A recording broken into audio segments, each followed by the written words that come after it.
Brian Griese, ESPN Monday Night Football analyst, and Monday Night Football kicking off September 13th. That'll be the Ravens and the Raiders on the mothership with Steve Levy, Louis Riddick, Brian Griese. Brian's foundation, by the way, Judy's House, helps children who have lost a parent or a sibling, and it's been around for more than 15 years. Broke ground on a new facility, Judy's House for Grieving Children and Families. Find out more at judyshouse.org. Brian, how are you today? Good morning, Dan. I'm doing great. How are you? How do you do with Twitter? Does Twitter, is it in your life? No, I would say it's not much a part of my life. I do use it to get news in a timely fashion, but in this industry, it's hard to go back and forth on that medium. It's a tough one, so I avoid it for the most part. You ended up at Michigan, but you grew up in Miami. Was your dad with the Dolphins at the time, and that's how you ended up? You were there in Miami, and then how'd you end up in Michigan? Yeah, it's my dad went to Purdue, and he was really hoping that I would go to Purdue. I wasn't very highly recruited, Dan, out of high school. I think I had 2 or 3 scholarship offers, one of which was Purdue, and I told my dad, I said, Dad, it's a great school, but I don't want to be an engineer, which Purdue is known for engineering. So I'm going to walk on at Michigan. So not only am I not going to go to your alma mater and get my education paid for, I'm going to go to a rival, and you're going to have to pay for it. Where were you on the depth chart? Who was ahead of you at Michigan? I think I was 6th or 7th on the depth chart. Back then, there were guys. Elvis Gerbach had just left. Todd Collins, Jay Reamersma, who ended up being a tight end in the NFL with the Bills. You had Jason Carr. I mean, the other quarterback who was a scholarship quarterback was Scott Loeffler. Tom Brady wasn't there yet. That was 2 years later, but ended up having to compete with him as well. But it was a process. It took me 3 or 4 years to even sniff the field. What did you know about Brady? So you're a junior. Brady comes in. Were you nervous about losing your job? I was always fighting, to keep my job. The year before Tom came in, they signed the number 1 overall recruit in the country, ended up being Scott Dreisbach, who played as a freshman and went on and played for the Raiders. So every year it was, top 3 or 4 quarterback in the country. So when Tom came in and just looking at Tom, the way he looked with the long hair, he's from California, and, he's not the greatest athlete in the world. It wasn't like everybody was, oh my gosh, this is the next guy. Ultimately, so it was an experience for me to battle and to have to earn my playing time there for sure. Okay, but what is it though? Because Brady shows up, same thing when he went to the combine. Like nobody did anything. Nobody went, wow, oh my God, you got to see this guy. So what is it about Brady that separates him from anybody who's played this position? Yeah, Dan, if I had to sum it up in kind of one sentence, it would be he's willing to sacrifice more than anybody else. And that sacrifice could be a number of different things, right? His diet, his time, his body. I think that's what differentiates him. And he does start from scratch every single year. When he comes to training camp, he feels like he hasn't accomplished anything. And that mindset, that mentality, that competitiveness, and that willingness to sacrifice, if I had to sum it all up, that's what makes him different. He's not out there, looking for other things to do outside of football until he retires. And who knows when he's going to retire. I think he could have his best year this year. It's all lined up for him with the team, the pieces that are back, the organization. And so there's no reason for him to stop playing until he's not enjoying it anymore. And I would say he's enjoying it more than he ever has. Can you teach what Brady has? I don't think so. No. I think it has to be earned. I think it has to be learned. And, he learned that through difficult experiences. I mean, it was not an easy journey for him at Michigan. People forget that he probably should have been the starting quarterback, but he was forced to split time with Drew Henson. And he had to earn everything he got. And he constantly heard that he wasn't fast enough. He wasn't big enough, didn't have a big enough arm, all those things. And that was ingrained in him, and he kept that. And so I think it's experiential for him. I don't think that's something that's innate. He's Brian Griese, ESPN Monday Night Football analyst, former NFL quarterback. You got a chance to see the Saints and the Jags. Let me start with the Saints.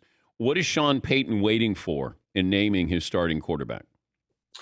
Yeah, we spent about an hour and a half with Sean this past weekend. And honestly, Dan, I think he's genuinely conflicted, or at least he was when we had the conversation before the game. I think that he has so much respect, as he should, for Taysom Hill and what he has done for this team, what he's sacrificed for the team, what he means to the team, that he wanted to be intentional about creating a level playing field for this competition. And I think he tried as best he could to do that. Now, we talked with Taysom as well, and Taysom understands that there is a value that he brings to this team, to this offense outside of the quarterback position, that potentially could weigh against him in the evaluation. And I think that everybody understood that, but Sean was trying to create a level playing field. And I think that's why this took so long. And Taysom Hill in the past 7 to 10 days in camp really has played well and has gotten the coach's attention. So I think if you would ask Sean after the first 2 weeks of camp, I think in his mind, he would have been saying it was Jameis. And then the third week of camp, Taysom came on.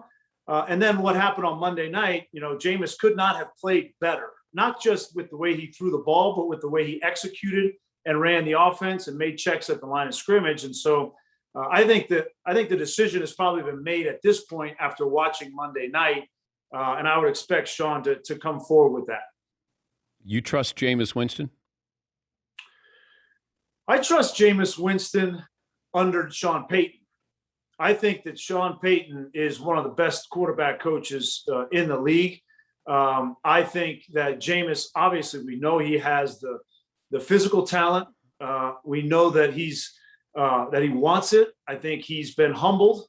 And I think that he understands that it's not necessarily about him, but it's about this team, and that he doesn't have to be Superman every time he walks out on the field, but that he needs to execute. And I think he's learned from Drew Brees. I mean, there could not have been a better situation for Jameis to come into and watch for a year and to learn from Drew, and to not lose Jameis's aggressiveness and ability to throw the ball down the field, which we saw Monday night, but to incorporate more of the underneath checkdowns and understanding situational football, keeping the team moving, protect the ball. You got a good defense.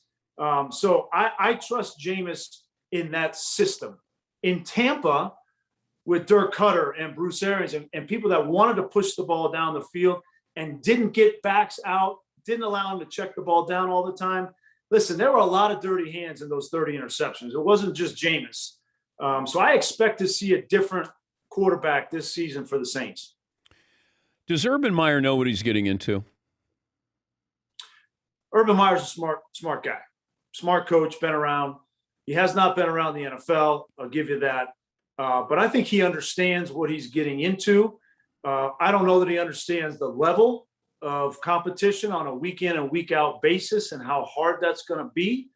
And I think that it's a 1-15 football team. I know Urban's never been a part of that. So with a rookie quarterback and a franchise that's trying to redefine itself, and on top of all of that, they're trying to crash these two forms of offense together. One, an NFL offense with Darrell Bevell and what he's done throughout his career in Minnesota and Seattle. And then you're bringing in Urban's ideas of the spread offense from college that he has some non-negotiables that they want to incorporate into the offense. So how they mesh those two things together in front of an offensive line that's not very good, that's not a great recipe. And then how does Urban handle the losing on a week in and week out basis? There's a lot of question marks there. Well, in Trevor Lawrence, Trevor has lost a total of 4 games in his high school and college career combined. He's going to lose that by, the end of October probably. Do you think that there's a chance Jacksonville would go with Gardner Minshew to start the season because that offensive line is not very good, and almost let Trevor kind of ease into it, dip his toe into it, as opposed to going into the deep end of the pool? I do. And I know that probably doesn't sound right. The number one overall draft pick, not starting week one. But if you know Urban Meyer, the one thing, he doesn't care about what the fans think. He doesn't care about what the media thinks. He's going to make the decision that's best for Trevor Lawrence. And I don't think that this has been about competition. Obviously, Trevor Lawrence is going to be the quarterback for the Jaguars. When that happens is the question. And I think you're exactly right. We talked about this Monday night. They don't have an offensive line to protect Trevor Lawrence as it stands right now. So one of the things that Urban mentioned to us when we talked this past weekend is he talks to his old quarterback, Joe Burrow from Ohio State. It was his quarterback. He called him right when they drafted Trevor Lawrence. And he said, listen, what can I do to protect this kid? And we saw what happened with Joe in Cincinnati.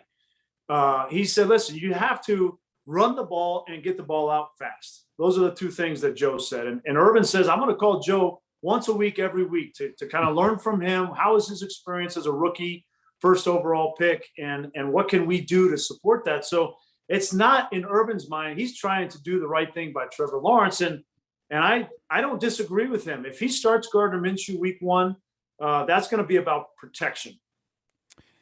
Better arm, Elway or Mahomes? Wow. That's a tough one.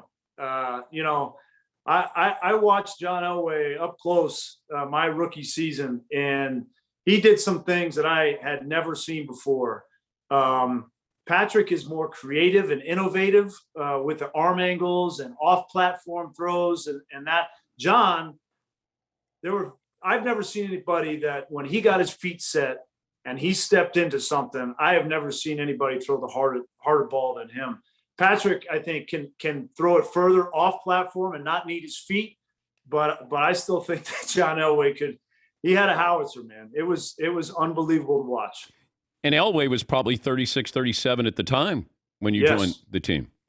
Yes, I mean, and I would watch film of him in his early years, and you're right. I mean, the drive, some of the throws that he would make in tight windows down the field.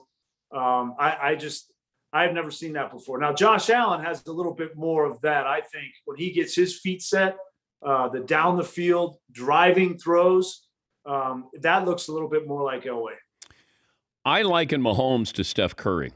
I think he is to quarterbacks what Steph Curry is to shooters. Now, that doesn't mean Mahomes will be the greatest quarterback of all time, but I think what we're seeing with him, you're probably going to have a lot of quarterbacks. Well, we've seen this already. They're emulating this, just like Steph Curry trying to emulate your kids out there in fifth grade are trying to shoot like Steph Curry. Quarterbacks are going to be trying to throw like Patrick Mahomes. Do you agree with that parallel? Yeah. So it's funny, my son's 12 and he's, we're throwing the ball out there and I'm trying, I have the prototypical motion. I'm trying to, elbow up, see up here and all this. I'm trying to teach him the proper mechanics, just like my dad 30 years ago taught me, and he's out here, arms like sideways and his feet aren't set. He's running this way. And I'm like, oh my gosh. Does your son have a better arm than you? It's, look at Zach Wilson. I mean, Zach Wilson is doing some of that stuff. So listen, it takes an unbelievable athlete to do that, but I think kids will be experimenting more, and offenses will be experimenting more. And so I think you're going to see more and more of that style of play coming up from high school to college and then ultimately to the NFL. Your son have a better arm than you? Oh, listen, I had a little bit better arm than my dad. My dad had Zonka, kick, Mercury Morris. He didn't have to, air the ball down the field. So I had a little bit better. And now my son, he's definitely gonna have a better arm than me. My daughter has a better arm than me too, by the way. When did you realize your dad was famous? Gosh, I used to go to training camp, and I'd go out there and you'd have Manny Fernandez, and Larry Little and these guys that back then they were big. Manny Fernandez is only like 260 pounds playing defensive tackle. That wouldn't fly anymore. But to me back then, going to camp, he let me sit in the cold tub and the hot tub after practice with the guys and just listen to the banter and just the respect they had for my dad back then. That's probably the first memory that I had of my dad, being the quarterback for the Miami Dolphins and sitting in a meeting room with Don Shula for the quarterbacks to watch film. I still remember those days. And so it was pretty early on that I knew that my dad was hot stuff. Gosh, you're in there with Don Shula, and Shula could be tough. Like, he was no nonsense. And I can't imagine your dad. He's probably saying, be quiet, just sit there, don't say anything. You're probably squirming around like little, boys do.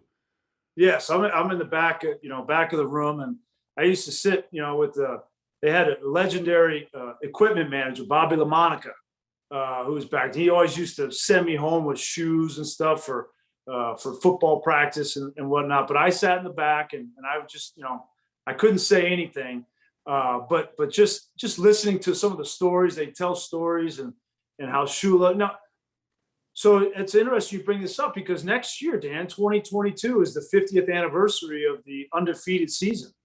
And unfortunately, we've lost Coach Shula, and Jake Scott passed away recently, and Bonacani's gone, and Langer, and there's a lot of those great players who are no longer with us. But I'm fired up, excited about the 50th anniversary of that team and getting them back together and hearing some of the old stories, and hopefully we get a chance for the rest of the people that love football to hear some of the great stories of that season. I think it's a great opportunity to celebrate them. Do you wear your Super Bowl ring? No, I do not.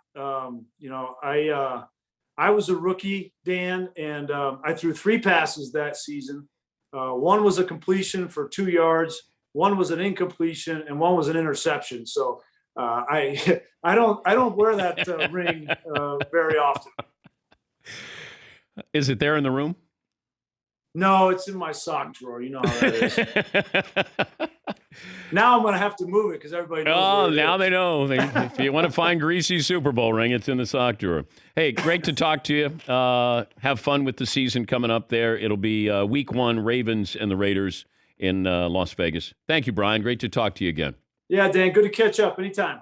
That's Brian Griese. He'll be on the call there with Louis Riddick, Steve Levy, Monday Night Football.